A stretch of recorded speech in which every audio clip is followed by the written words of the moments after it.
Tim, at this NCRI meeting, you're hosting a meeting. Tell us about that.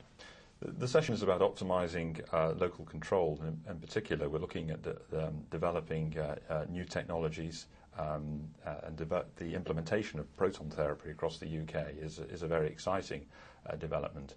That forms the first part of the session, and really one of the drivers for the proton initiative in the UK is the young folk that we look after, in particular the children and the adolescents, where what we want to do is to try and improve the therapeutic ratio of radiotherapy and decrease the normal tissue toxicity. Currently, those children are having to leave the UK to get that therapy, and they have to go as far as Florida with their families to get proton therapy.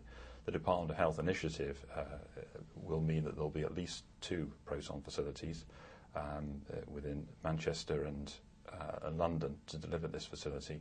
So the first part of this session will be looking about how we will develop proton therapy across the UK. What are the sort of trials that we need to do to show where it's appropriate to use it? In the US, one of the major drivers is the private sector with the prostate cancer patients, whereas this initiative in the UK is very much about the children, at least in the first instance. So the first part of the session will be looking at those clinical trials and those early phase clinical studies that we need to do to show and demonstrate where protons are effective. So I think that will be very exciting. And I mean, Americans have been criticised for not doing those trials. Yes.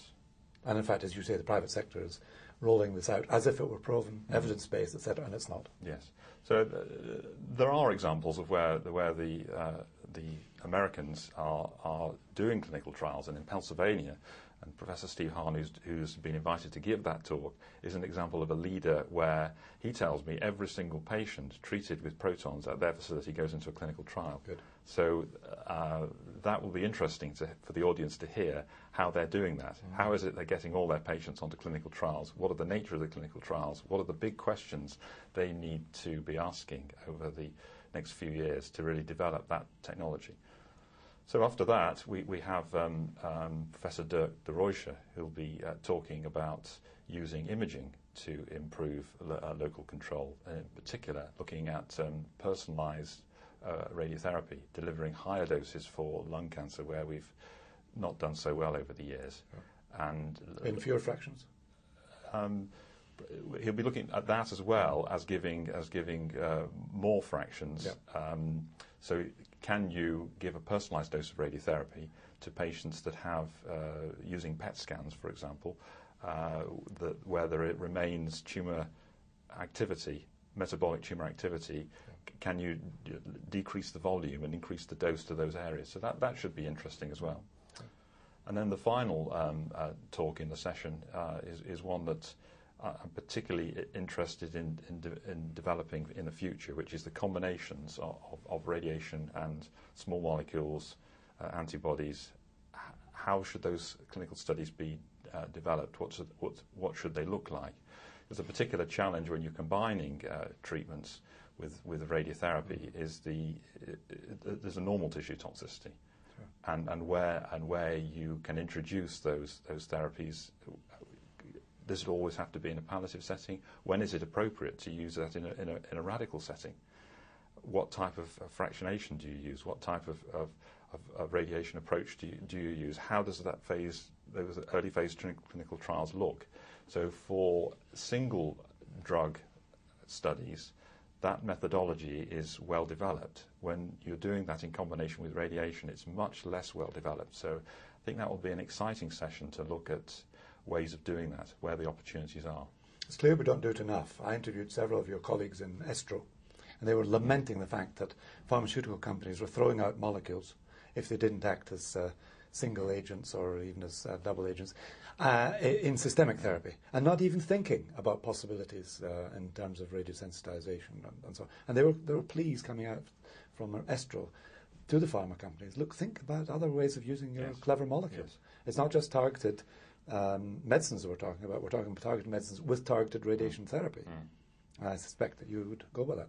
Absolutely, and I think in the UK we do have a unique opportunity here because many of our radiation oncologists are trained in chemotherapy as clinical oncologists, and that's an unusual situation which I think allows us to have an opportunity and an advantage over our US and other of our continental European colleagues in conducting these studies.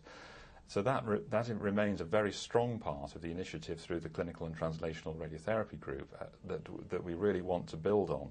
So over the last year, we've put forward opportunities for proposals to be developed under the umbrella of the Clinical Translational Radiotherapy Group and then be submitted for funding with the research councils.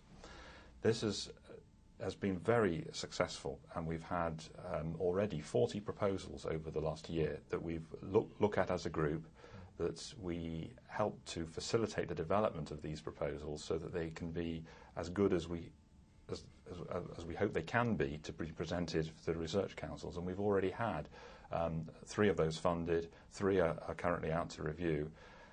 And on Wednesday, we'll be looking at another 18 proposals with a view to looking at the best of them to go forward into next year. So not only is translational science in the medical oncology field flourishing in Manchester, but so is radiation oncology, and so is the combination. Yes. In radiotherapi's been very strong at the Christie. Always. Very Scottish influence, I seem to recall. It's a very large department which has been devoted to service for too long, really, and I think that's understood.